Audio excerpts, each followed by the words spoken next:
regulators now have to write down explicitly surgery can't take place in a bathroom. You can't ask your patients for nudes for social media. Are you surprised that that had to be written down? If we haven't written it down, it's hard for us to enforce because we didn't actually foresee that some people would do the things that we've seen. So we've had to go and write down those things, that it's not okay for a doctor to pathologise normal human variation and tell people they've got bingo wings and need a mummy makeover and those sorts of things. I thought that was obvious. This program's content is provided solely for informational purposes and should not be construed as medical, legal, or financial advice. Views expressed are opinions only. Our discussions are general and not focused on specific companies or individuals unless explicitly mentioned. We strongly recommend consulting a qualified medical professional before contemplating any major or minor medical procedures. Be advised that some content discussed may be distressing. Discretion is advised. The hosts of this program believe all people should be able to access cosmetic surgery procedures free from judgment.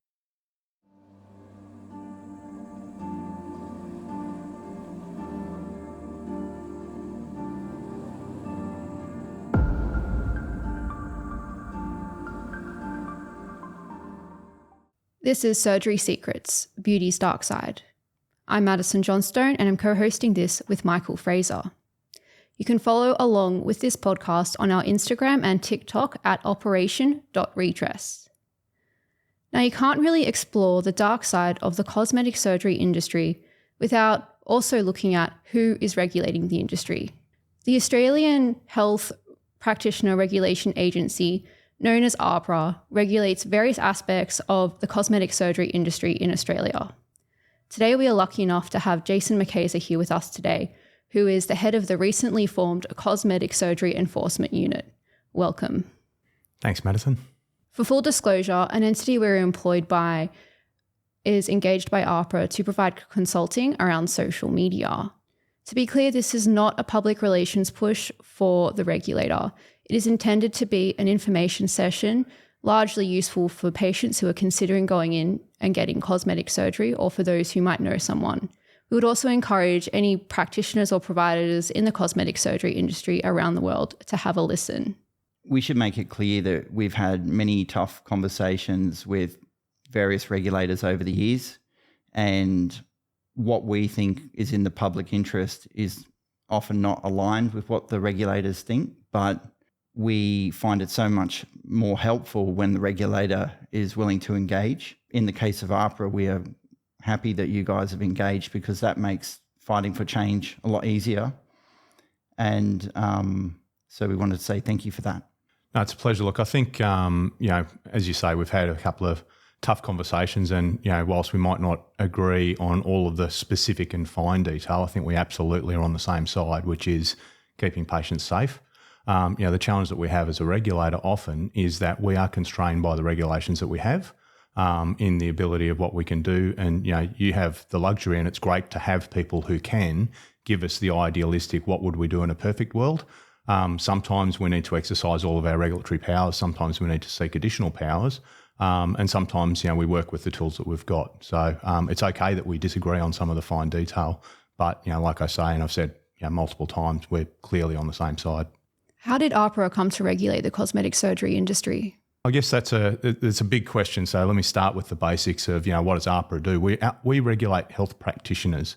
We don't regulate health services and hospitals and that sort of stuff. So really, we do licensing, which we call registration for health practitioners, including doctors.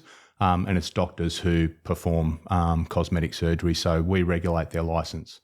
The way we go about that, the first thing that we do, and what we do for every doctor, is we make sure that they meet the entry-level standards. So they've done the appropriate university course, normally in Australia, but sometimes internationally.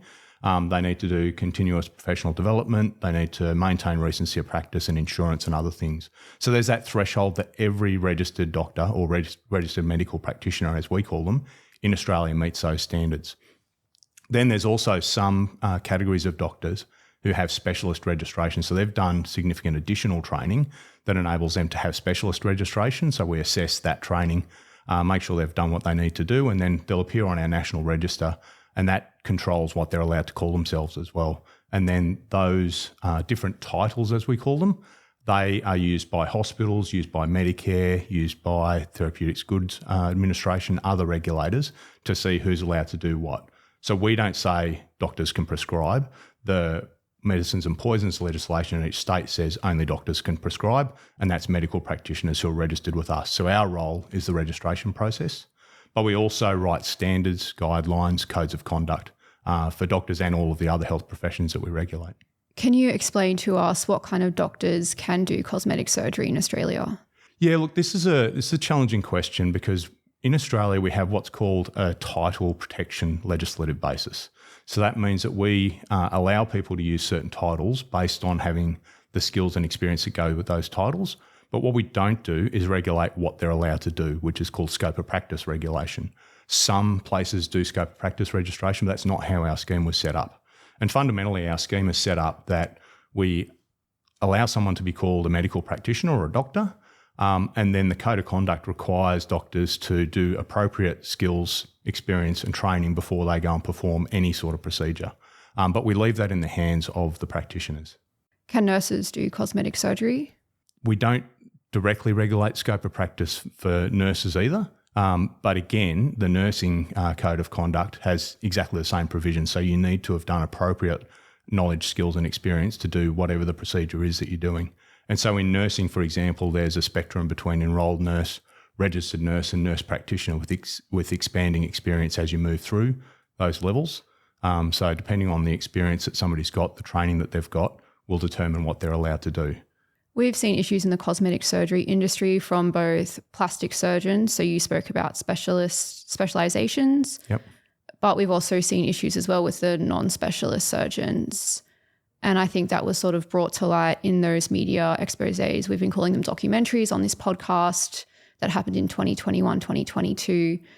Those were largely non-specialist surgeons. Just for background for those listening, does AHPRA acknowledge that they dropped the ball when it comes to cosmetic surgery industry regulation? I think the whole industry, including regulators, had a lot we could do better. So first up, it was a serious problem. If you've watched the videos, and even more so if you've seen the evidence that we've seen, there was serious patient harm going on. So clearly room for improvement, which is why AHPRA and the Medical Board launched an independent review to make sure that we understood exactly what was going on. And as a part of that, we've established the Cosmetic Surgery Enforcement Unit, released some new registration standards and a whole bunch of other stuff that I know you're aware of. Some of the stories that we were hearing about the cosmetic cowboys were truly shocking. Did AHPRA really not know about any of that? So, Michael, we received complaints about some of the doctors who were subject to the media coverage, but often the complaints weren't about the types of things that were in the media coverage. We got complaints about some of their advertising, some of the titles that they were using, which at the time were perfectly legal. There's been some subsequent legislative change, which has made that not legal anymore. So we've also received complaints about aesthetic outcomes, so minor aesthetic outcomes that weren't what the patient was looking for. We hadn't received complaints of the serious behaviour that was exposed in the documentaries or that we've subsequently seen from notifications that we've received. So as a complaints-based regulator, we can't act unless people tell us what's going on, and they need to tell us enough detail for us to recognise the seriousness of what's going on.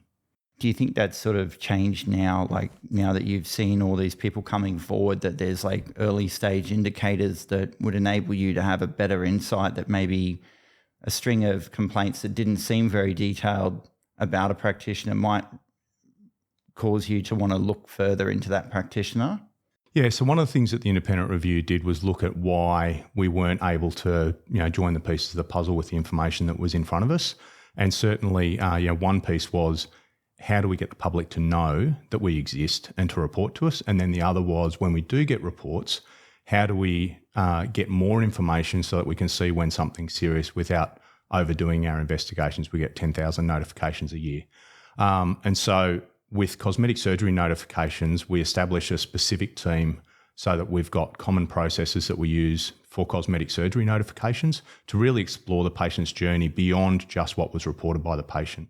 So often a patient would report an aesthetic outcome that they weren't happy with, which on its own might not be sufficient for us to take action. But when we talk about their journey, the consent process, the advertising that they saw, the post-operative care, the type of facility that occurred in, all of a sudden we have red flags and alarm bells going off. But we didn't historically ask those questions because it hasn't been the way that we go about our notifications. So it's led to changes that will hopefully be positive in the future. Absolutely. I think it's led to us taking a specific approach for cosmetic surgery, and we'll look to take a similar approach for other areas. It's also led to us looking more broadly across other regulators. So one of the other recommendations of the review is that obviously AHPRA doesn't regulate alone, and there's a lot of other people that we can talk to.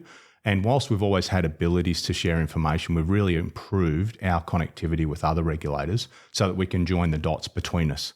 So, if the Victorian Department of Health licensing has got a concern about a facility and we've got a concern about a practitioner, we wouldn't historically have joined those dots, but now we do. That's really good. And I think the ACCC and the TGA play a role in being involved in that information sharing. I don't know how far that's gone, but it would be really good because I think the ACCC was sort of the view that if AHPRA were looking at it, then they weren't going to bother.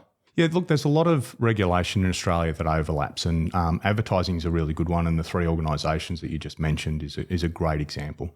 So AHPRA regulates the advertising of regulated health services, which is mostly provided by regulated health practitioners, doctors, nurses, physiotherapists, etc. The TGA, the Therapeutics Goods Administration, regulate the advertising of therapeutic goods. So, for example, prescription medication. So if you're talking about anti-wrinkle injections and you name the products, that's a problem with the TGA, less so with us. And then the ACCC, they regulate advertising more broadly. So where somebody's advertising cosmetic surgery, it's likely that all three regulators are potentially involved, and between us we need to figure out who's best placed. And it's generally whoever's got the most specific rules for the context. So that means if it's about the practitioner's advertising, it's likely us. If it's about the product, it's likely the TGA. And if it's a broader consumer issue, it's likely the ACCC. Is there trust broken between AHPRA and the public? Certainly, when you look at the media reporting, there's a lot of concerns about, why wasn't this picked up earlier? To be honest, rather than the trust, I think it's knowledge. I don't think the public even knew we existed. And I think, between the stories that have come out in the media and our proactive campaign and other campaigns by state and federal government, we are far better understood, but still nowhere near as understood as we'd like to be. So in the last 12 months, we've received 500 calls on the cosmetic surgery hotline. That's an indication that we're getting our story out there about what we do and who should call us. Do they automatically translate into notifications, or are they just the first point of contact? It's the first point of contact. So what that leads to is sometimes a patient will ring up the hotline and they'll want to make a report there and then, and they'll want to do a discussion with our regulatory facilitators. So we've got trained people who understand our notifications process on the other end of the phone, and they can take a notification on the spot while they're talking to you. Often what patients want to do is understand the process and how they can do it in their own words and in their own time. So sometimes it'll be a direct, at the end of the phone call, we've got a notification. Sometimes it'll be some information, and we might even get a second phone call before they'll go online and write their story in their own words, in their own time. So we get a bit of both. So in the same period, we've had 500 calls and we've had 200 new notifications. With the AHPRA register, what always happens is, I think the first comment from AHPRA is to look up the doctor on the register and have a look and see if there's anything that should concern you. We've been quite critical of this because we know that some of the doctors named in the documentaries had perfectly clean records with the AHPRA register. It's a good first step because some things do exist on the register, but is there any... it doesn't include too much information apart from the qualifications. Is there anything that you're looking to do to expand its ability, include more information, perhaps court data, complaint data, something additional to give the patients more or the public more information? Yeah, it's a good question, and it is a challenge for us in terms of how we balance the public information and the privacy of practitioners. So what you can find on the register is largely what you said, is you can find that somebody's registered, and that's a really important first step, right? Because not everyone who advertises health services is actually a registered practitioner. So that's a really important first step. You can also find out what type of registration they have. So you have generally registered medical practitioners, so they've done their medical degree and all the training they need to do to be a doctor. You've got specialist general practitioners, so they've trained to be a GP. You've got specialist plastic surgeons, for example. And so if you're going in for a cosmetic surgery operation, you might look at a specialist plastic surgeon, a specialist GP, and a generally registered practitioner as offering a different level of training before you go in for your operation. So that information is really important. Then you can see whether they've got any conditions on their registration. So sometimes we need to restrict a practitioner either because as part of the registration process there's some minor shortfall that requires, say, supervision or some additional continuous professional development, or we might, because of a notification, require them to have a supervisor or a mentor, those sorts of things. So they'll be reflected on the register. That doesn't mean they're not safe to practice. In fact, if we thought they were not safe to practice, they should be suspended or cancelled. So even when they've got conditions on the register, we think they're safe to practice as long as they're practicing in accordance with their conditions. The other thing that appears on the register is any publicly releasable information. So if there's been a tribunal or court hearing, and when I say a court hearing, I mean a criminal court from us hearing, not civil courts. So if there's been a tribunal or court decision around that practitioner, that'll appear on the register as well. So even after the conditions have been removed, you'll still be able to see the fact of the tribunal hearing. Or if the practitioner has been subject to a formal reprimand, that'll appear on the register for a period of time. With other conditions, so things like advertising restrictions or just any other type of condition, are they always, all of them, available on the register, or can a doctor get them removed or scrubbed? So what happens is the default is that restrictions are published on the register while they're active. And so if somebody has restrictions, say advertising restrictions, which is a good example, while they're subject to those restrictions, it'll appear on the register. When they've done whatever else they need to do, like some education, and then written to the board with their understanding of the rules, the board may remove those restrictions and then they disappear from the register. So restrictions are on the register while they are in force. The only exception to that is where, for the practitioner's privacy, the board thinks that it's unsuitable to publish, and that's often when there's a health restriction. So if you've got a drug impaired practitioner who's subject to urine drug screening, for example, the fact of restrictions is on the register, but not the detail of the restrictions, because that's an unfair use of or breach of the practitioner's privacy. Is it a problem that a patient might then not have no idea that their doctor had at one point had conditions, especially if it has to do with the way that the doctor's been practicing, so not related to advertising? Is that putting that patient in harm's way? They're not fully informed before going into having cosmetic surgery? Our paramount principle in the national law is protection of the public. So the board will not remove conditions until the board believes that it is safe to do so. So if a practitioner has unrestricted registration, that means that the board is of the view that it's appropriate for them to have unrestricted registration. Similarly, if they've got serious conditions on their registration, as long as they're complying with those conditions, they are safe to practice. So I understand that patients want to understand the regulatory history of their doctors, but at the moment, that's not the case, that it stays on there forever. Because we want people to be able to remediate, and then we want them to be able to get back on with their lives. But there is also a project underway at the moment. We've got a few different things underway. So we consulted on our data strategy recently, and one of the things that we asked in our data strategy was, do people think that there should be more information available on the public register? And so that consultation has closed, but we haven't published our final data strategy. And there was also a professional misconduct blueprint that we recently published, and we are looking at, particularly for serious professional misconduct and sexual misconduct, whether things need to remain on the register even after the conditions have been removed. That's not yet settled and will likely require a legislative change. Is that around the gender restrictions?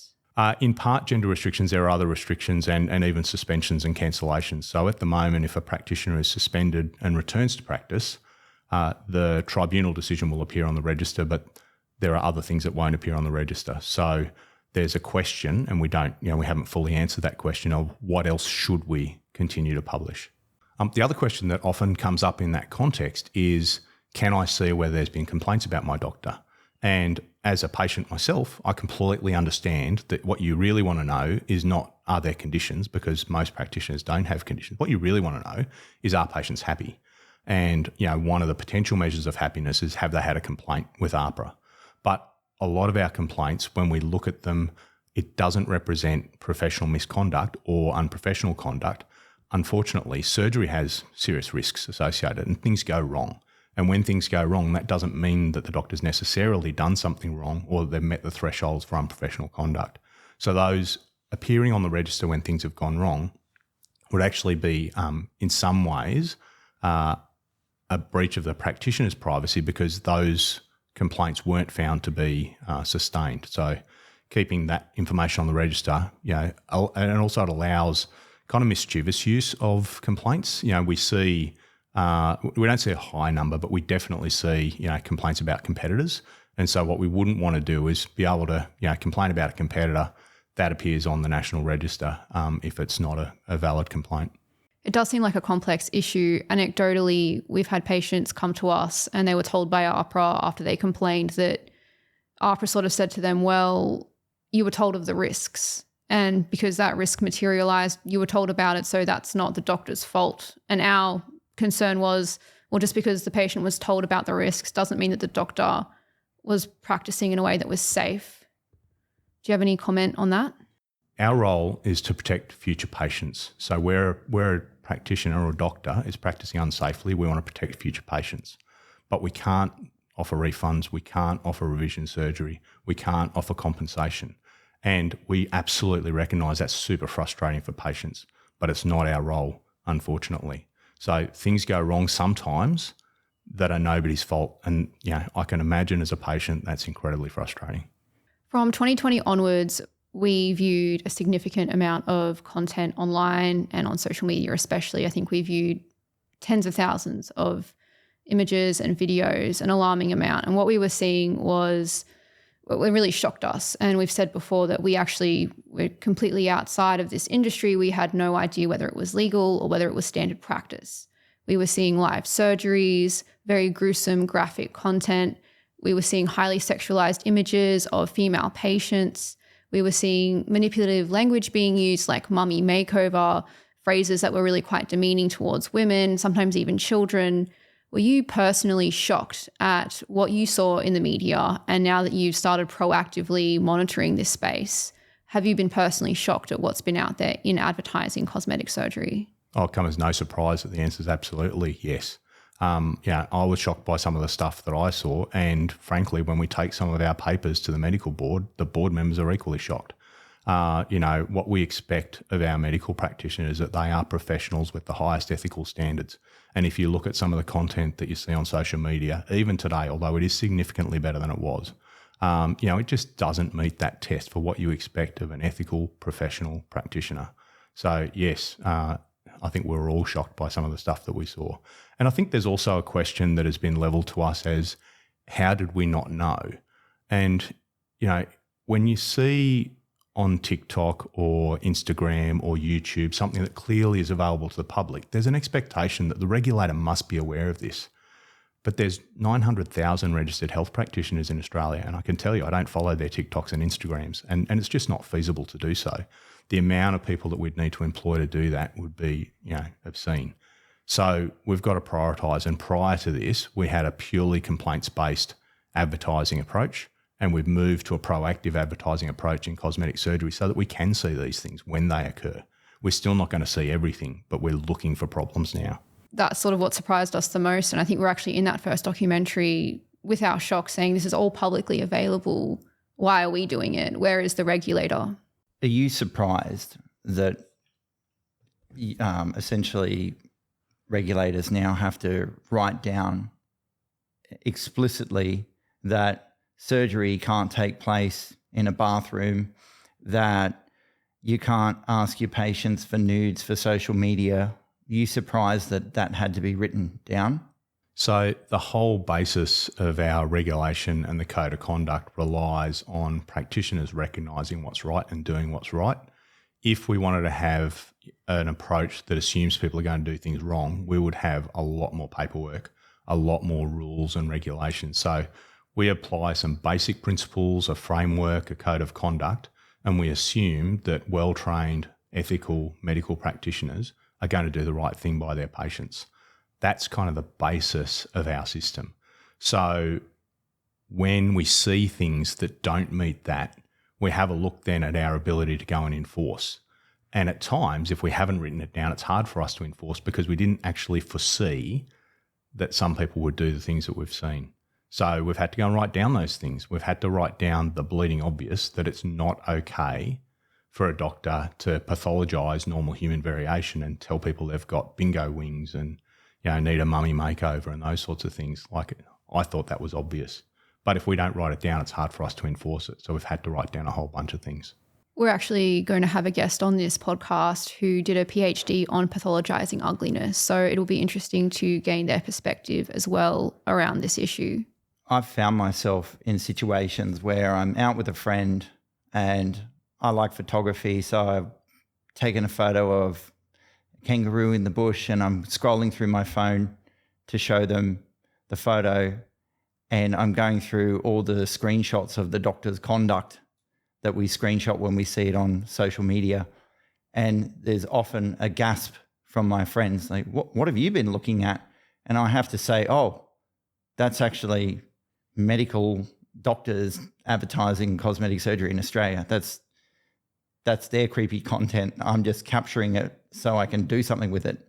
Has your team or have you had experiences like that where you're almost too embarrassed to be seen looking at the content to regulate the space?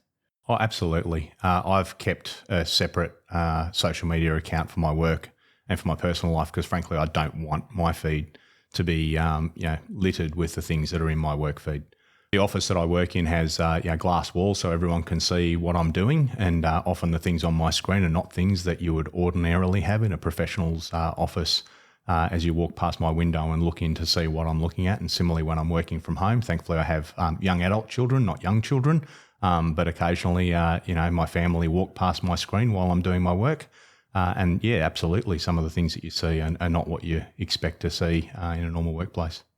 It's just gone so far. What concerns us? I know we've had quite a bit of a crack at the regulator, but when you look at the codes of conduct that the colleges have, the RECGP and the plastic surgery groups, if you read their codes of conduct, you would think you would need to do a lot less to get kicked out. But for some reason, they all maintain their connection to those colleges and get to be with their peers.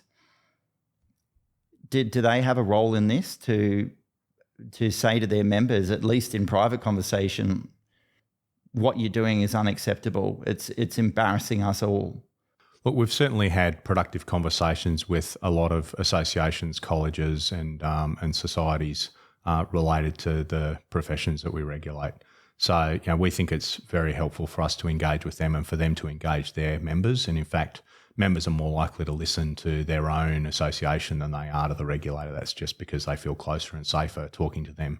So it's really important for us to work with them. But, I won't speak for them about their role and their membership. So this brings us to our next segment. It is called Okay or Not Okay. It is intended to help the public identify what might be unlawful or not allowed in advertising cosmetic surgery. So this will essentially help patients think more critically about what they're viewing online and whether this is intended to manipulate them into thinking that there's something wrong with the way that their natural body looks, because that is ultimately what we have seen happen. So this might not necessarily be AHPRA's stance, but our stance here is that if a doctor is prepared to disregard advertising rules, what else are they prepared to disregard?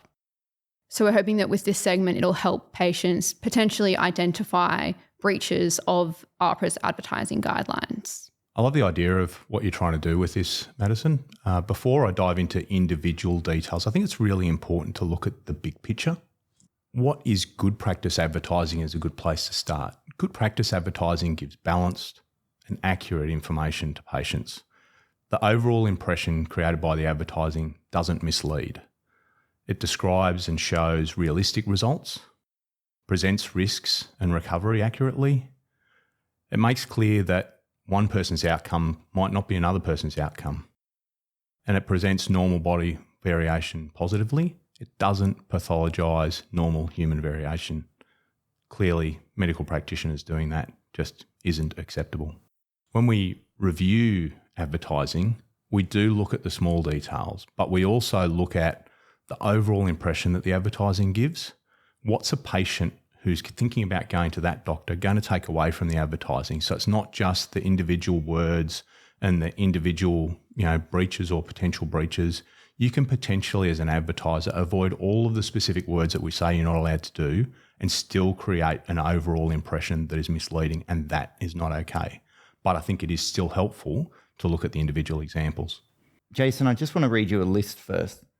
Instagram, Facebook, Vimeo, TikTok, YouTube, Linktree, podcasts, websites, bus ads, shop fronts, comments, metadata, books, public comments.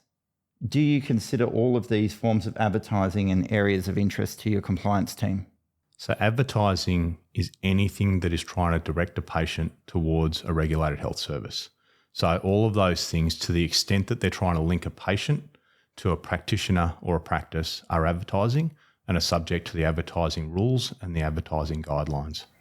Mummy makeover, okay or not okay? Mummy makeover is specifically called out in our guidelines because it's an example that we see a lot of pathologising normal human variation and making people feel not okay in their bodies. And that's not a doctor's role. Tummy tuck. We don't prevent people from saying tummy tuck, but they need to describe the medical procedure abdominoplasty at the same time. And the reason for that is a tummy tuck sounds pretty simple. And as I've said a couple of times already, surgery is serious. This is not a pop in, pop out, everything's okay tummy tuck. You're cutting open somebody's stomach, you're moving things around and stitching it back together. That's not a simple operation. So just to be clear, it's okay to say tummy tuck as long as it's followed by the clinical term. Correct. You can say tummy tuck abdominoplasty or vice versa, but not on its own. Advertising to under 18s, okay or not okay? So what we've said is that it's not okay to have social media that's available to under 18s, and it's not okay to target under 18s. So they're two slightly different concepts. The reason we've taken a specific focus on social media, as you'd be aware, when you post something on social media, it can magically appear in other people's feeds. And so we don't want it magically appearing in the feeds of people under 18. Websites are slightly different because you've got to go and find those websites. So that's why we take a slightly different approach. But equally, it's not okay to use algorithms and advertising and those sorts of things to target specifically people under 18 or under 18 as part of a broader demographic. So 16 to 20 is still under 18. Advertising using clinical before and after photos. Where the before and after photo is similar lighting, similar pose, similar clothing, and the only difference between the two photos is the surgical procedure, we consider that to be okay. What if the patient has a tan in the after photo? There's practical realities. So tan, is unlikely to be a problem, but if you're talking about rhinoplasty, then makeup is definitely a problem. Doing comedic videos on TikTok, even if the patient has given their consent. So it's not a question of consent that we're dealing with. It's about trivialising surgery. So anything that makes it seem to patients that this is a nice, simple thing and it's so simple that we can have a bit of a laugh and a dance while we're doing it is unacceptable. I think that's really important for patients to understand because we've seen some patients say, oh, this is just social media. This is how it's used. So why is it important that doctors understand that it's not okay to use social media in the way everybody else does? Well, they're trusted. So when people see a doctor's advertising, they assume that it's safe because the public has incredible trust in our health professions. So if a doctor says it's safe, it must be safe. If a doctor says that it's fun and jokey, then it's got to be pretty trivial, right? What about putting upbeat music with your before and after photos as a video, or making a video showing a transformation, as they call them? Well, the simplest thing is not to have any music on your videos. Otherwise, it really gets down to context. So, there's some background music that doesn't create an emotive effect. And then there's others that are clearly either trivializing or trying to make it like it's magic. There's all sorts of interesting things that people try to do with music. So the simplest thing you can do is not put it on there in the first place. Okay or not okay using emojis?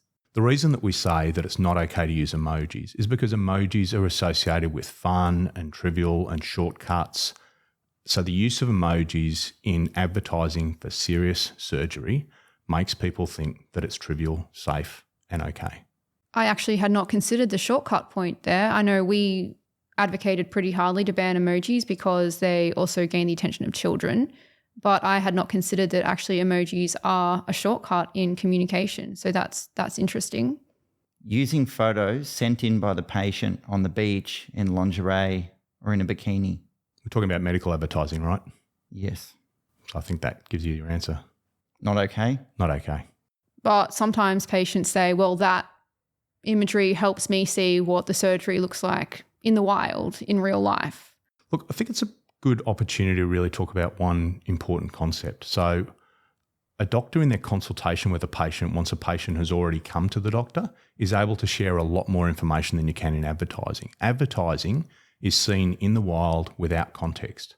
So if you look at the lingerie shot of that patient and you don't have a clue what their before photo was like, then how do you know that that's the outcome that you're going to get? Whereas when you go to a doctor's surgery, it is okay for the doctor to talk about things that you can't put in your advertising. It is okay for the doctor to show you photos so that you can understand how you look in different situations, but not in advertising. Using influencers, okay or not okay? So influencers is a real challenge because the reality on social media is people are influenced by what they see other people do. What's not okay is where a practitioner, so a doctor, is paying an influencer, and that might be they're paying them in cash, or it might be they're paying them by giving them a significant discount on their surgery or giving them free surgery. So they're all paid or compensated influencers in our view. If you compensate somebody and they advertise because you've compensated them, they are now an advertiser. They are now subject to the health practitioner law, and there are serious penalties for breaching the rules. Is there any other message you want to send to patients looking at this advertising? And do you want to say anything else that's not okay or okay in the advertising of cosmetic surgery? I guess my message is probably first for practitioners. If you're not sure, don't. So if you look at the guidelines and it's like, I'm not sure whether this is okay, well, then you probably are sure, and just don't. Like, be ethical, be conservative. You're still going to get patients who come to you if you do good work. People are going to tell them that you've done good work. So if you're not sure, you are sure. For patients, don't believe everything you see, even clinical before and afters. Funnily enough, practitioners don't put up clinical before and afters for things that have gone wrong. So seeing 100 patients where it's gone well does not guarantee that there were no patients where it didn't go well. So back to the key message, surgery is serious. Don't believe everything you see. Advertising is intended to show you the good, and we see a real lack of balance of what can go wrong in advertising. So do some research about what can go wrong and make sure that you've made an informed choice. What concerns me is that routinely see, and believe it or not, it's often plastic surgeons, not the cosmetic doctors, starting now since the new rules talking about, like, they make a video about the risks, and then you're watching the video and you're waiting for the risks part, and then they'll quickly go, oh yeah, so you've got this, this and this, and it's covered in a few seconds, and then they use dismissive language to suggest, almost like give you the impression that it's not going to be a problem for you, using words like very, very rare. And that concerns me because you're looking at a plastic surgeon, trusted person, a doctor, putting out what they're calling educational content and really downplaying the risk. That to me is some of the most concerning language that I see.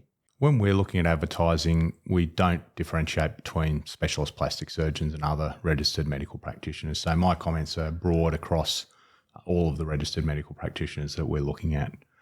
Probably the number one issue that we see is the balance between purported benefits and risks. And that's an area of required improvement. And I think we'll need to continue to see improvement in that over time. The rest of the stuff that we're focused on has seen a seismic shift from 12 months ago to now.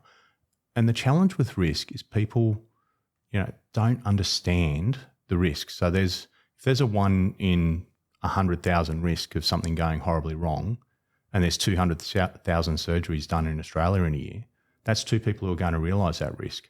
Most people look at that and go, well, that's probably not going to be me. But you wear a seatbelt, and most days you don't crash. So any of those risks that are described to you can happen to you, and a lot of them are out of the direct control of the practitioner because They don't know whether you're going to have an adverse reaction to a general anaesthetic if you've never had one before. They don't know exactly what is inside your body until they open you up and try to do the surgery that you've asked for, and it might not work. So we advocated pretty strongly for tougher advertising rules in advertising cosmetic surgery. We actually feel like it didn't go far enough, surprise, surprise, but we know that a lot of the industry felt that it went too far. From what you, as the regulator, understands about international regulation of cosmetic surgery, is Australia now, since 1 July, the toughest or amongst the toughest in terms of regulating advertising of cosmetic surgery? I think it's fair to say that we are at the tough end of advertising regulation. So when I talk to other regulators, and we have a few different associations that we're in that deals with either medical regulation or professional licensing regulation.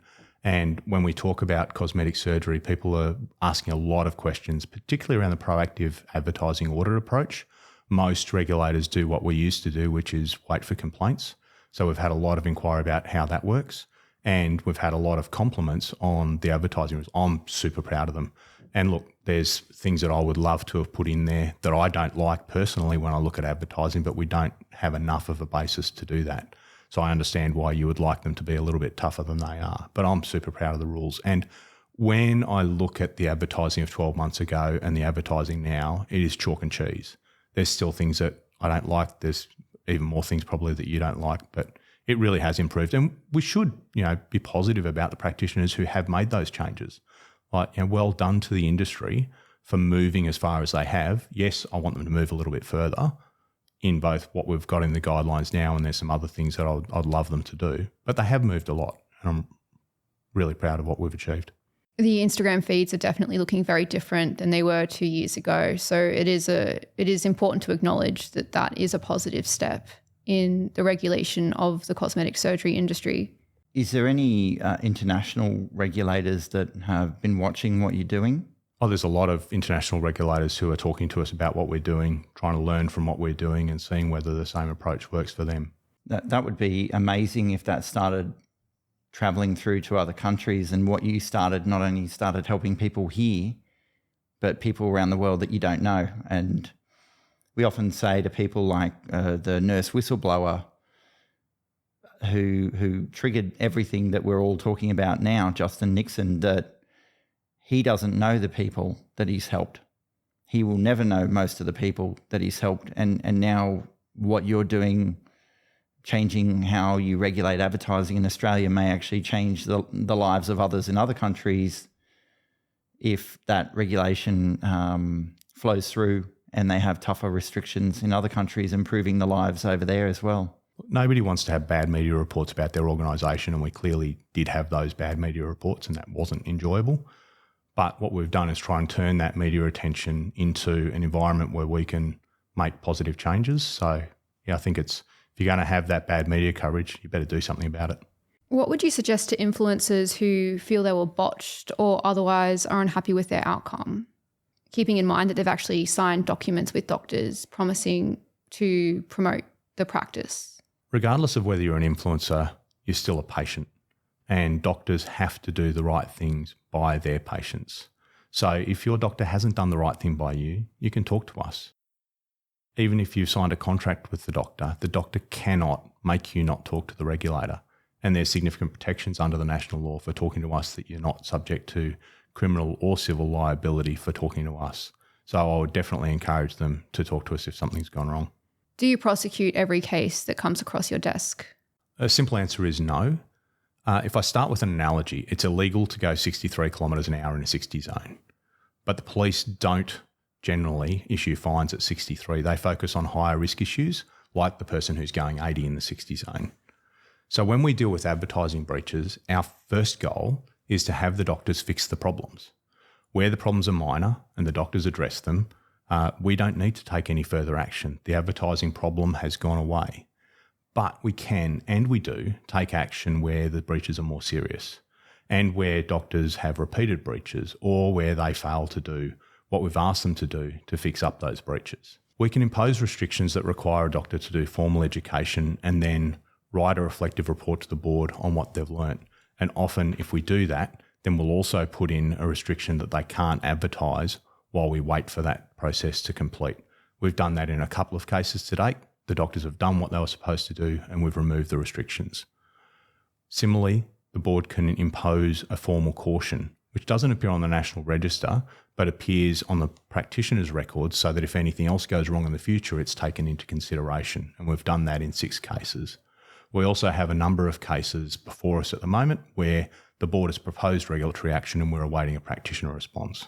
In the national law, the advertising rules are actually criminal offence provisions with fines of up to $60,000. However, for us to use those criminal offence provisions, we need to conduct a criminal prosecution to a criminal standard, and we have a very high threshold for that because of the level of evidence, generally a need for continued mispractice, and obviously the cost involved in going through that criminal process. However, we've recently prosecuted a person for imitating a nurse under similar provisions, which actually led to a jail term. If a patient sees advertising that they think is against the rules, how can they make a complaint to AHPRA? Probably the simplest thing to do is to ring our cosmetic surgery hotline on 1300 361 041, or they can go onto our website, follow the Cosmetic Surgery Hub and look for our offence forms, so you can fill out the form to describe the advertising offence. But the hotline's probably the simplest way to let us know. Just moving on to whistleblowing, we had nurse whistleblower Justin Nixon, who you'd be very familiar with, that sort of triggered him, and Lauren Hewish triggered all these discussions in the media by coming forward about the Cosmetic Cowboys. He's been on our show and he had some concerns about AHPRA and how they manage things, and we'd like to ask you about that. But before we do, can we just sort of find out what AHPRA's stance is on whistleblowers? So the term whistleblower sometimes has formal connotations associated with it, and sometimes it's just used to describe people. So under both federal and state legislation, generally around anti-corruption, there are formal whistleblower processes. And so when someone's using those formal whistleblower processes, they need to do whatever research they need to understand the specifics of the scheme under which they're making a whistleblower complaint under state or federal law. We don't have a whistleblower protection or a whistleblower scheme so much in the National Health Practitioner Regulation. So what we have is mandatory reporting obligations on health practitioners and employers when they're aware of serious misconduct. There's a requirement to make a mandatory notification to AHPRA, and below the threshold for mandatory notifications, which is relatively high, there's an opportunity for health practitioners to make voluntary notifications. There's specific protections in the national law around immunity from prosecution or liability for working with us or for making a complaint against us. So, for example, if somebody was sued as a result of making a notification, the protection from civil liability would come up in that lawsuit case and protect the person, practitioner or patient, who's made a complaint to us. So there's that protection for notifiers, but making a notification to us doesn't protect you from any disciplinary or other action in relation to actions that you might have taken. So often a whistleblower may have been employed in the same practice as the person who they're concerned about, or someone making a notification may have been in the same practice as the person that they were making a notification about. If there are things that they have done which may amount to professional misconduct, talking to us about the first practitioner doesn't protect you from your own actions. You need to deal with your own actions separately, but working with us is obviously something that boards and tribunals would take into account if there were allegations about your conduct. So we don't have a whistleblower protection scheme as such. We do, however, recognise that it's really hard for people in some situations to be able to make a complaint to us when their employment might be on the line. But unfortunately, for people in that situation, as a registered health practitioner, you've got responsibilities to act ethically in accordance with the code of conduct at the time. And if you don't, that's something that we'll need to look at. The best thing to do if you find yourself in that situation is call stop immediately, get yourself out and talk to us, and probably talking to your indemnity insurers at the same time. From speaking to nurses in the industry, there does appear to be that power imbalance between doctors and nurses. And then when you look at cosmetic surgery specifically, these doctors own the clinic, so they're the landlord, essentially. They're the board of directors. They're the boss. They're also the doctor. So if a nurse wanted to raise an issue internally, it becomes very difficult for them because the doctor is ultimately the one who is, it's a top-down structure. So there is no one to complain to if that is the person that is the problem. How does a nurse navigate this complex relationship? Look, there's no doubt that there's power dynamics in all of our systems, be that public hospitals, private hospitals, private clinics. There are those challenges of, who's controlling employment contracts, who's got more professional esteem as seen by other people, which does make it harder for example, nurses or for junior registrars to make a complaint about a senior consultant, for example. But if you know that what you're seeing is wrong, talk to us. You can talk to us confidentially, and we can do our best to protect your confidentiality. We won't release your details as a notifier to us unless we're legally obliged to do so, and that's potentially going to occur during a tribunal hearing, but that's a fair way down the track. So let us know so that we can stop the practice of the person who's doing something wrong and get yourself out of the situation. Not talking about any specific cosmetic surgery clinic, but some doctors prefer to hire inexperienced nurses and then train them in their way of doing things, which the nurse might not even realise that that's wrong or not safe or not standard practice until much later down the line, where they have become involved in things that are illegal or not proper, and therefore then find themselves at the centre of a complaint. How does the regulator navigate this? Yeah, it's difficult. And I guess my first advice would be, if something doesn't feel right, talk to your peers. So you've just, if you've just graduated university, you've got a whole bunch of other people that you graduated with, you've got your instructors, and there's other senior people outside of the practice that you're in that you can ask for some advice.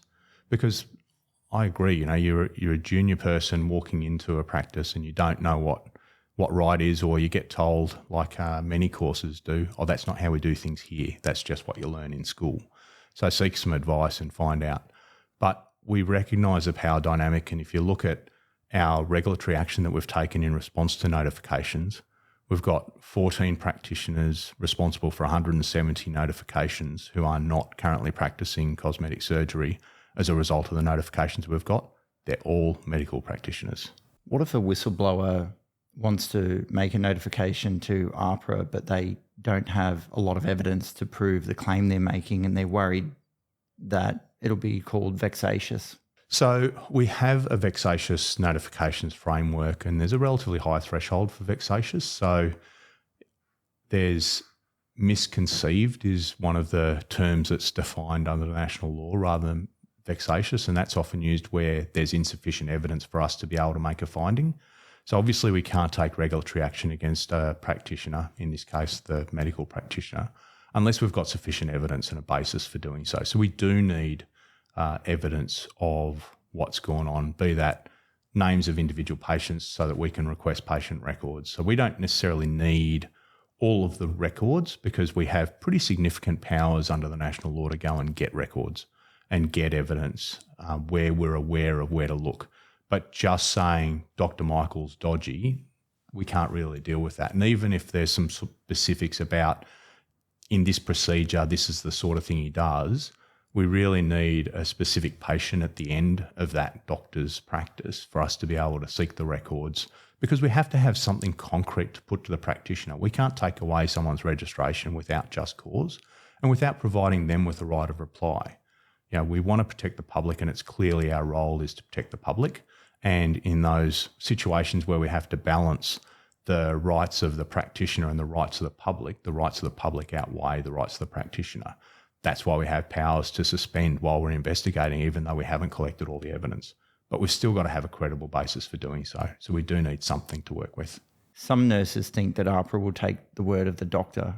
How can they build more evidence to make a notification safely? If a patient's been harmed, then it's not just the nurse telling us, particularly if you can get the patient on board that they need to be part of the notification process. If you're now talking about a patient and a nurse talking about a doctor, the power imbalance has completely changed. I'll give you two scenarios, and either both okay, or just one. So the nurse sees a patient get harmed.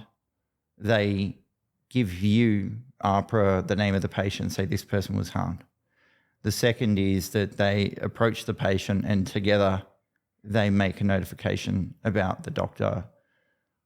Do both of those work, or is one problematic? So on the first one about telling us about the patient without checking with the patient first, depending on the type of harm that we're talking about, if it's serious risk to the public, it's not just an optional, it's actually mandatory for the practitioner to tell us. And the national law allows them to tell us the details of the patient in that case. So they absolutely can share the name of the patient and the process and what went wrong, and we will protect that information. So we've got the opportunity to do that under the national law. Ideally, you've spoken to the patient and the patient has said, yes, I want to be involved in the process. One of the challenges is in the first option where we're told about the patient, we'll contact that patient at some point in the proceeding and check that they're willing to be a party to it. And if they're not, it makes it really hard for us. If we can't release the details of the patient who we're talking about to the practitioner, it's really hard for us to put them on notice about our concerns. But that's our problem. That's not the problem for the practitioner who's seen the behaviour in the first place. And I guess the challenge in your second option there is if you start talking to a patient and the patient doesn't want to participate, then there's a potential that's going to get back to your employer. So, it's a vexed area, but you can certainly make a confidential notification to us with the patient details.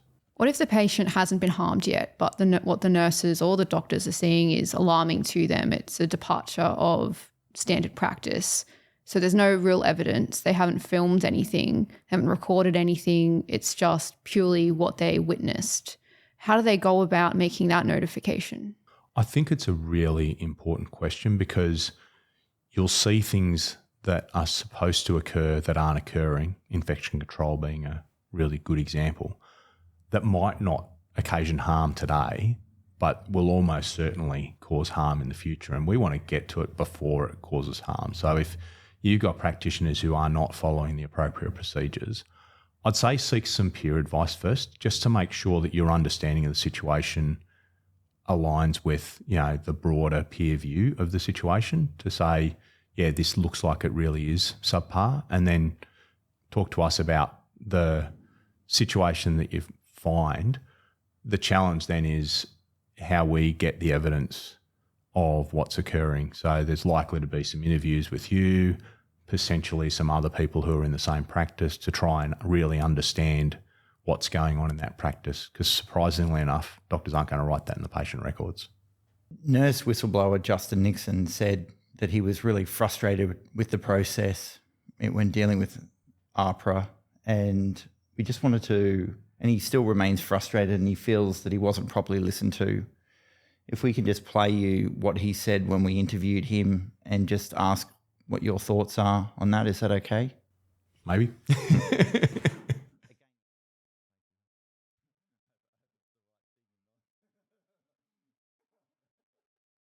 So in terms of support, I was offered counselling, and that's good, but it wasn't something that I was really interested. In terms of where did AHPRA fall down, they failed to listen and to act in an appropriate fashion when I had raised the alarm. So certainly that's where they'd fallen down. They need to, if there is someone coming forth, we need to be listened to, and certainly they needed to act in a timely fashion. And also there were several instances when I had expressed how exhausted I had been by, making my concerns known, and that they'd failed to act on it, and then almost being told off by one of the investigators that they didn't like my tone. That was very difficult. Are you able to respond to this? Look, I don't think it's helpful to talk about the specifics of the case that we're working with Justin on, but I can talk in the broad. So whether the notifier is a practitioner or a patient, there's no doubt that our processes take longer than we'd like them to, And particularly for patients, some find it re-traumatising. So what we've commenced is a notifier support service to try and provide some psychological support to notifiers and let them understand our processes while we go through that process. I've heard a number of times that we've failed to act. And as I mentioned before, there's 14 practitioners who are subject to 170 complaints who are not practicing cosmetic surgery right now as a result of the notifications that we've received. So we haven't finished the investigations. They're interim controls that we've put in place to protect the public while we complete our investigation. So it's super frustrating that investigations take time, and there's nothing worse than having to go over something that went wrong in your life a couple of times with investigators. But I think it's unfair to say that we haven't acted. Perhaps we didn't provide enough context there. I think that was in regards to a patient, and I understand you can't talk in specifics, but a patient had ended up in the ICU a couple of weeks after the documentary aired. And that was, I think, a source of frustration for Justin in that he felt he wasn't listened to and his information wasn't acted upon, and that patient could have been protected. He'd been emailing AHPRA specific concerns about that practitioner. That's why he felt let down. Yeah, you'll understand I can't talk about specific cases. And whilst we can take immediate action while we're conducting an investigation, we do have to have enough evidence that there's serious harm and credible evidence of serious harm for us to be able to take that action. And there's processes by which it's not AHPRA who makes that. We have to gather the evidence, take it to the Medical Board of Australia for them to make a decision. Then there's a process under any of our regulatory action where we have to put accusations to a practitioner, give them an opportunity and an immediate action. It's a pretty short opportunity to respond before we take away their source of income. Our intended audience for this podcast is the public, so specifically patients or those who know someone who wants cosmetic surgery or they themselves are getting cosmetic surgery. So we want to go through some specific scenarios that don't relate to any real life example, but they could be things that do happen and have happened. Sometimes we have come across patients who have said they felt uncomfortable but did not know what to do or how to get out of the situation. Sometimes they've already paid for their surgery. Sometimes they didn't realize what went wrong until afterwards. Let's use an example. A patient goes in for a consult. Next thing they know, the doctor tells them to take all their clothes off for photos for liposuction. Given that trust, that is automatically given to doctors, which we've already touched on. Patients do this even if they are uncomfortable and they don't really question it. So this patient, unbeknownst to her, her naked photo was put up onto YouTube and her tampon string was actually visible. If AHPRA exists to protect patients, how can this patient be protected in this instance? What suggestions can you make to patients in these instances? So obviously our ability to act in that case really is after the fact. You know, we're not in the room, they're able to protect the patient. Unfortunately, the best we can do is protect the future patients when we find out about it. It's not okay for a doctor to tell you to take your clothes off unless you need to take your clothes off so they can do the specific thing that they're there for. So, for example, if you're getting something done to your breasts, then there's no reason for you to take your underwear off. So if a doctor's asking you to do something that is unrelated or appears unrelated to the procedure they're going to do, that is a massive red flag. And you should hit the pause or stop button and get out of there if you're not comfortable and tell us if people are trying to do that behaviour. The next thing is if somebody's posting your photos without your consent. So if you haven't consented to have your photo go on to whatever social media it is, that's not okay. And if it's nude, that's potentially criminal, not for us. But it's not okay. That's a breach of privacy. Doctors aren't just subject to the national law. They're also subject to privacy law. And they've got confidentiality obligations. So you can't just, because you've taken a photo that was medically indicated, so let's assume it was perfectly medically indicated to take that photo, it's not okay to share that without the patient's permission with anyone. What about a situation where a patient goes in for a consult, maybe even just to get some anti-wrinkle in their face, and the doctor starts pointing out other areas on their body that they want to do surgery on? Have you considered getting your breasts done, a tummy tuck, those flabby arms tightened up a bit. What can patients do to navigate these kinds of situations? If you go to a doctor to get some work done that you want to get done and they start criticising your body, is that the doctor that you want to go and see? What if a patient wants to bring in a support person into the consultation and the doctor refuses and might even say, oh, my nurse that I employ, they will be your support person for the consultation. What should a patient do here? I'm going to sound really repetitive. If it doesn't feel right, it's not right. Stop there and walk out. If you have to fight with someone who's going to take a scalpel to your body while you're unconscious and you've got to fight with them while you're conscious, that's not the doctor for you. So they should really trust their gut. If they did want that support person with them and they're not allowed, they should really trust their gut that maybe this isn't okay. Absolutely. Some patients blame themselves for going through with the surgery, and we are going to touch on that later around the stigma of vanity and getting cosmetic surgery. But they do sometimes blame themselves. They might have had a gut feeling, but nothing that they could pinpoint specifically. So no evidence. What would you suggest to these patients? Obviously, my first advice is trust your gut and stop before it occurs. But if you didn't, and if you do get harmed through surgery, you are going to be embarrassed. You're probably going to be traumatised. And that makes it really hard to talk to us, but it really is important that you talk to us. So we recognise there's a bunch of patients that we talk to who say, I should have known. If I knew then what I know now, or I feel like an idiot, I can't believe that I did whatever it is that you did. But you did. And the reason that you did it is because there is a significant power and information imbalance. So you're not an idiot. You've done the best that you could with the information that you had. It's gone wrong. Talk to us. Before a patient starts their surgery journey, what's the first step they should take? Having a good think about what it is that you want to achieve and what risks you're willing to undergo to get to what you want to achieve. So we're not the moral police telling people what they can and can't do with their bodies. That's a choice for individual patients. What we find is that patients are not as well informed about what can go wrong. So really trying to inform yourself about what can go wrong and whether you're willing to take the chance of that going wrong before you start thinking about this surgeon versus that surgeon and paying your money and that sort of thing. It really is risk associated with surgery. And for some people, that risk they consider worth it. And that's okay. That's their choice, as long as they understand. As of 1 July, doctors can't store patient photos on their personal electronic device, so their mobile phone. This was actually really important to us because we'd heard anecdotal stories around doctors showing nude photos of their patients to their friends, but we also had more broader concerns around cybersecurity. What happens if that phone gets lost or stolen? What happens to those photos? Also, the fact that that phone is accessible in their home, so anybody in their household can potentially access those images as well.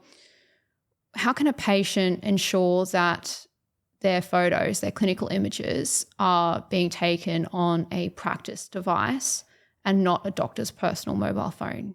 I think it's difficult for patients to work in that situation.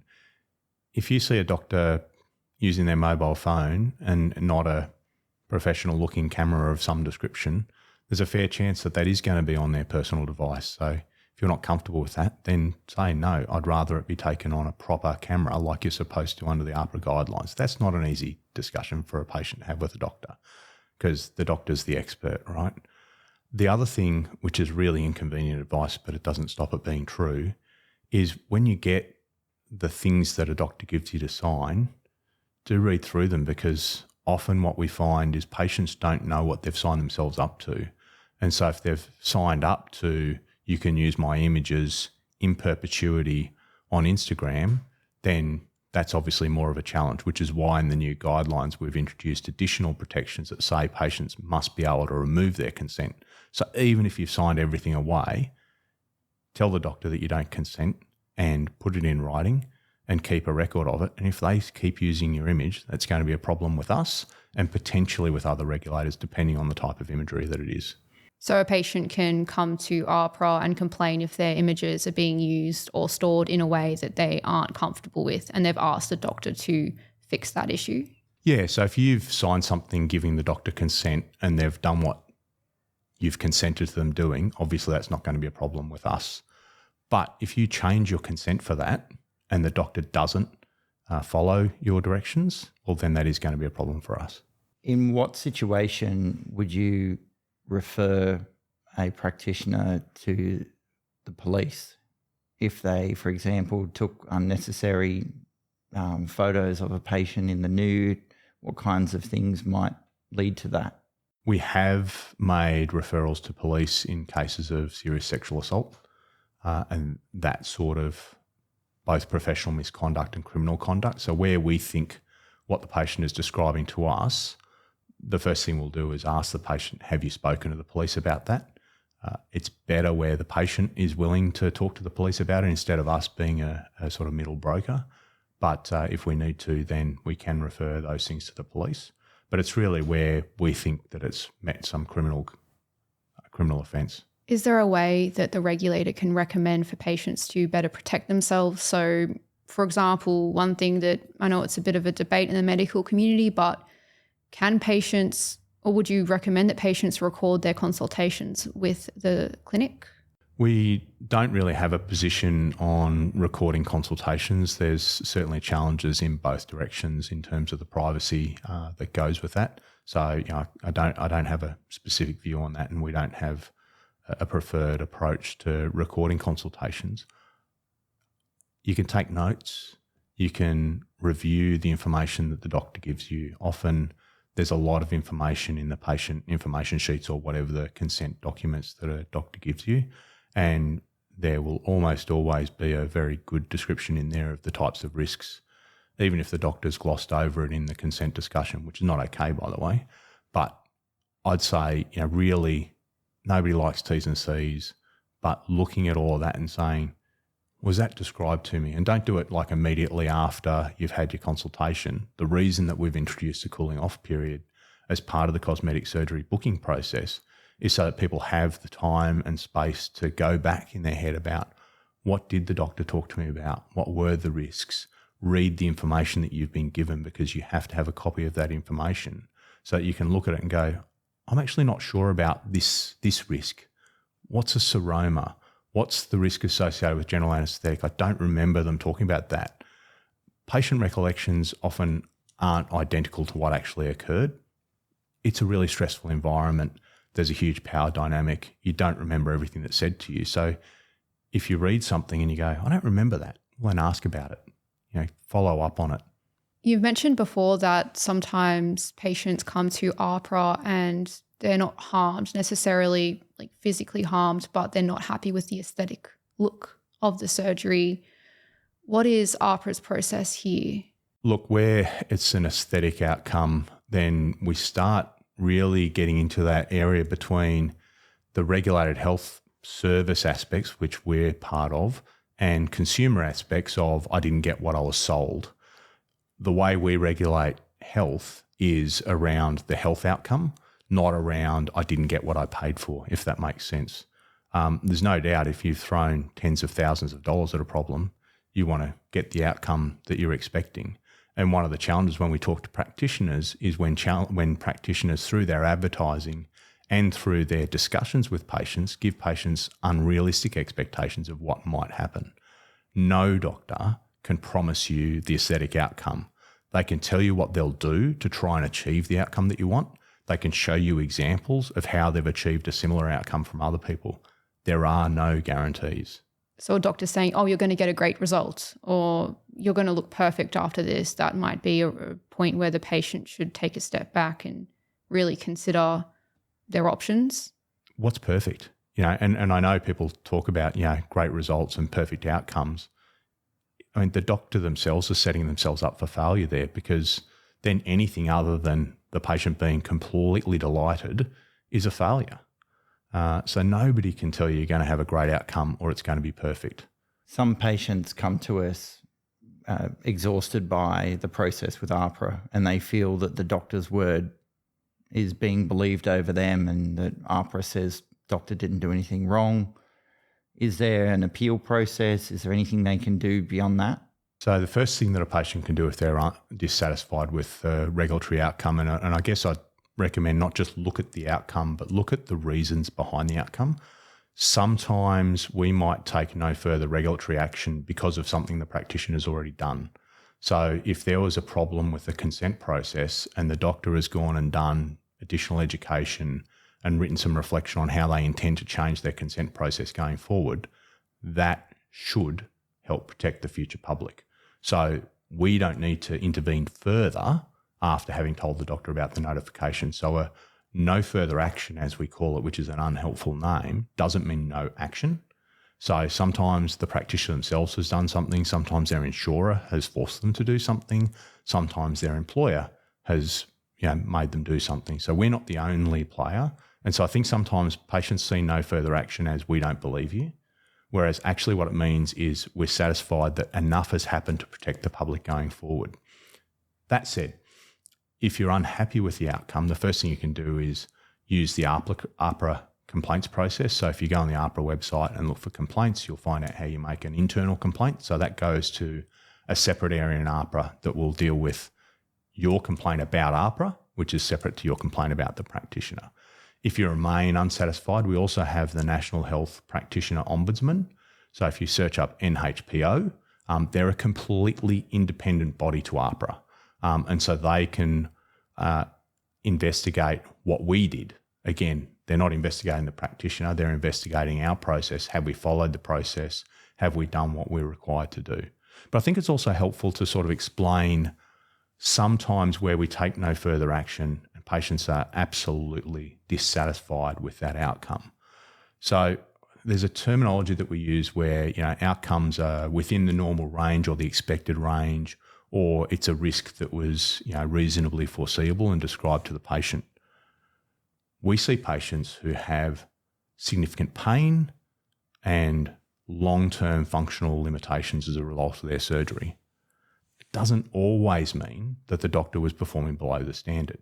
And we talked before about risk, and things can and do go wrong that aren't necessarily the direct fault of the doctor who was conducting the surgery. So when somebody is harmed in that way, but the doctor hasn't done anything wrong, we don't take regulatory action. It is a risk of surgery. Surgery is serious. Things do go wrong. But that patient is still in pain. They still have whatever functional limitation they've got, and they are super frustrated that we can't help them. In terms of the complaints that AHPRA has received about cosmetic surgery, can you share any data, or have you collected any data around how many patients have chosen their provider through social media? No, when we're collecting data about complaints, that's not one of the questions that we routinely ask as to how did you find your practitioner. So we know there's various ways that patients can find their practitioner. I think social media is part of it. And I think social media and influencers other than health practitioners are also part of creating the demand/desire for today's version of perfection. And if you don't like today's version of perfection, wait 5 years and it'll be different. So we don't have a direct answer. So just quickly talking about AHPRA's abilities, can you ban cosmetic surgery providers from advertising? So the independent review into medical practitioners who perform cosmetic surgery, so the review that we commissioned in late 2021, recommended that we have a look at whether the national law effectively bans advertising for elective procedures. Having reviewed that, our view is that we don't have the power to blanket ban advertising cosmetic procedures, but we do have the power to provide codes, standards and guidelines. And what we've done is to beef up our guidelines to make it clear that if you are advertising, what you need to do. Does AHPRA have the power to stop doctors from doing cosmetic surgery? So there's a question around groups of doctors and there's a question around individual doctors. So we don't regulate scope of practice. So we regulate title and what people can call themselves. And so we don't say, if you've got this title, you can't do that procedure.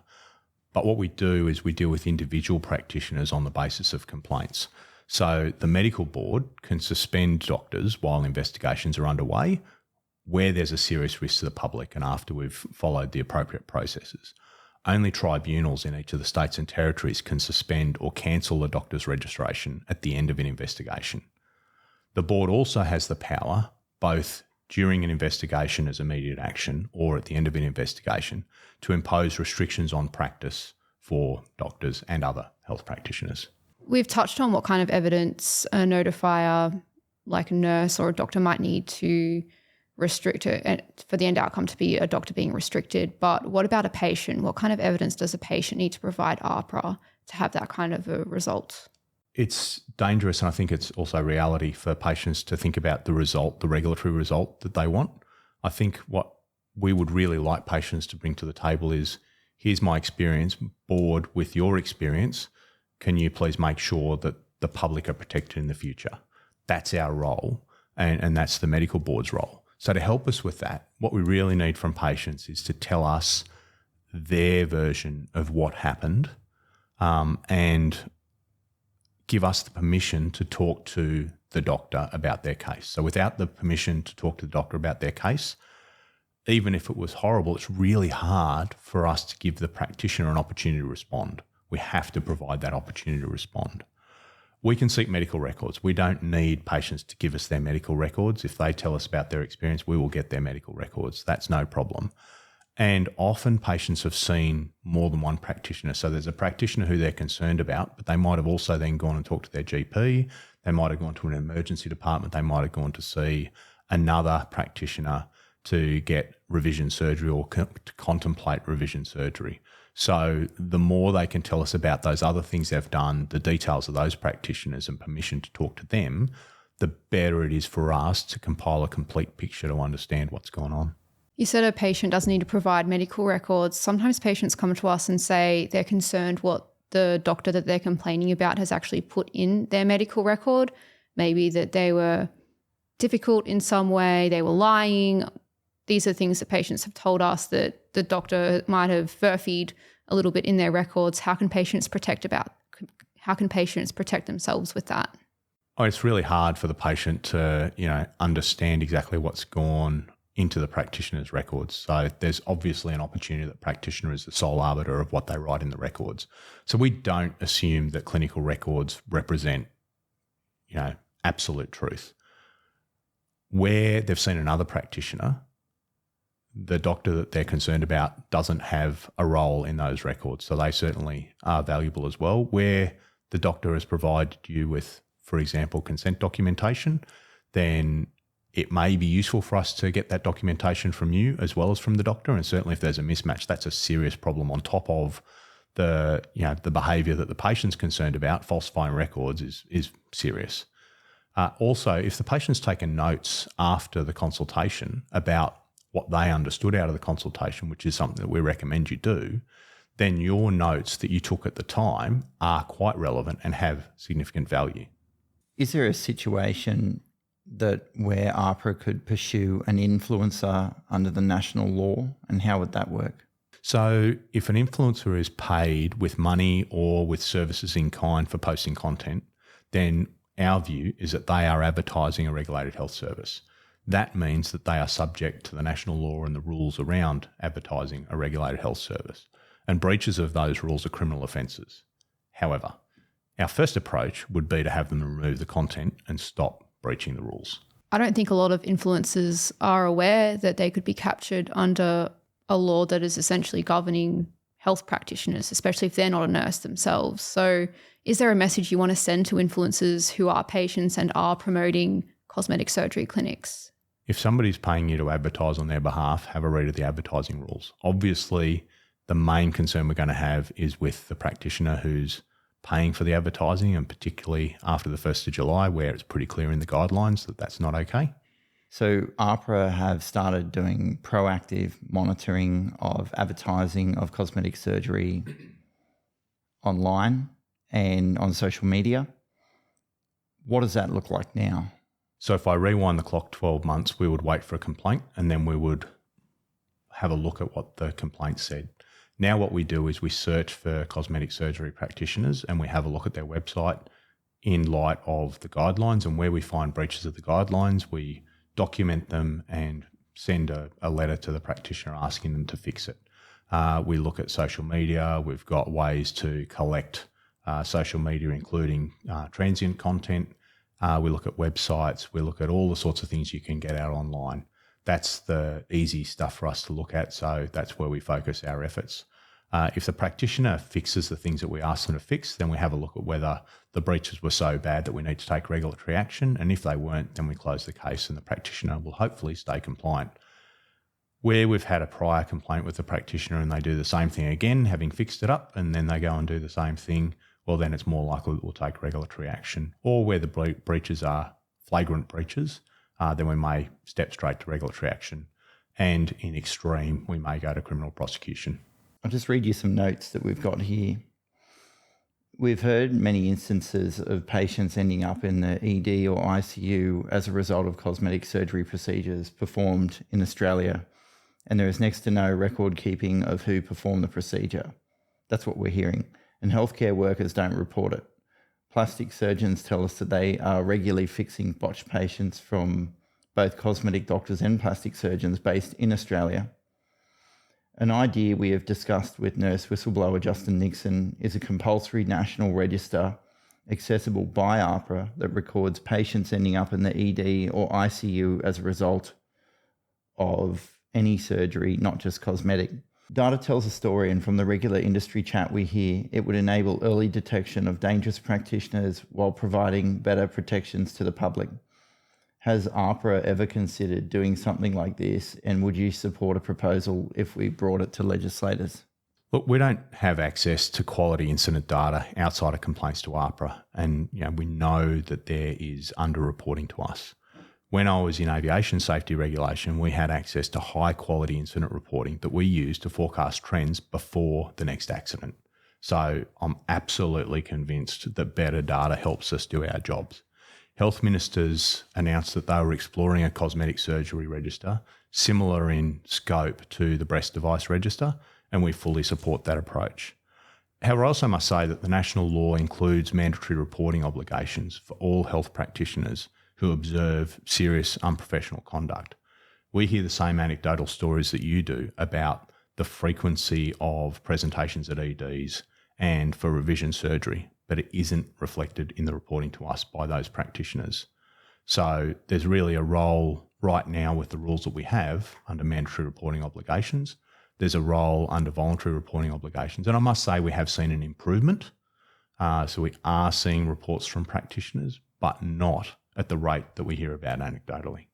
We're at our final segment now. This is a segment where we ask pretty similar questions to all our guests. From your perspective, what is the dark side of the cosmetic surgery industry? The worst behaviours that we see are motivated by greed and a disregard, and sometimes a complete disregard for patient safety. But I think there's also a lot of doctors out there who are trying to do the right thing and be ethical, but just don't recognise the significant power imbalance and their ethical responsibility to say no. To say no when someone has a brilliant marketing idea, and to say no to a patient who they cannot help. A common theme experienced by botched cosmetic surgery patients is that they are told that they got what was coming for them and that getting cosmetic surgery is an exercise in vanity. Do you share these thoughts, or what would your message be to patients who are being told this? If they're told that by my investigators, I really want to know about it, because that's not okay. We find that cosmetic surgery patients who complain to us are often really traumatised, and that's real. Their concerns are real, and we take them seriously. As I've said a number of times, surgery is serious and things go wrong. Sometimes a patient has a terrible outcome despite the doctor's best efforts. That isn't unprofessional conduct, and patients misunderstand that means that we don't care, we don't believe, or we're dismissive of their complaint, and that's certainly not our intention. We're continuously trying to improve how we go about our communication to patients, but we also recognise that patients in this part of the industry are often quite traumatised, and so we've introduced a notify support service to try and provide support outside of AHPRA to patients to help them understand the process and the outcomes. So hopefully that helps them as well. What are 3 tips that you would give to cosmetic surgery providers? Patients first. Read the guidelines. And if you're not sure, then you are sure. Don't. What are 3 tips that you would give to cosmetic surgery patients? If something doesn't feel right, hit pause or hit stop. whilst the short-term consequences of hitting stop might be inconvenient, the long-term consequences of not hitting stop are far more serious. If something goes wrong and the doctor isn't addressing it, we know you might be embarrassed. We know that it's hard to talk to us, but please do talk to us. And doctors are not allowed to tell you that you can't go to emergency, and they're not allowed to tell you that you can't talk to us. Is there anything else that you'd like the public to know? I think I've covered most of the important things, but maybe one thing that I haven't covered is when a practitioner tells you that it's not a good idea. So you want to get a procedure done, there's a look that you've seen online and that's the look that you want to get, and we understand that. But if the doctor says to you they can't achieve that look because of your individual circumstances are different to Kim Kardashian's, then it's important to listen to the doctor. They're telling you that to try and help you. And if you go to another doctor and finally find a doctor who's willing to do that surgery and tell you that you're going to get that outcome, there's a fair chance that's not true and it's not going to end the way that you want it to. So if somebody's telling you that you can't achieve the result that you want, it's really important to consider that advice. Thank you, Jason, for appearing on our podcast. We hope that this has been super valuable to our listeners who are considering getting cosmetic surgery, but also to providers. Thanks so much for having me. It's not very often that I get to talk directly to patients, so I really appreciate the opportunity. Cosmetic surgery is real surgery. If there's one thing you take from today, it's that you should do all of the research you possibly can and make sure that you are informed on the complaints process before you have your first consult. Here at Surgery Secrets, Beauty's Dark Side, we believe everybody should be free to get cosmetic surgery without any stigma attached. Make sure that you are well informed, know the risks, and that you have a regulator here who will accept your complaint should anything go wrong.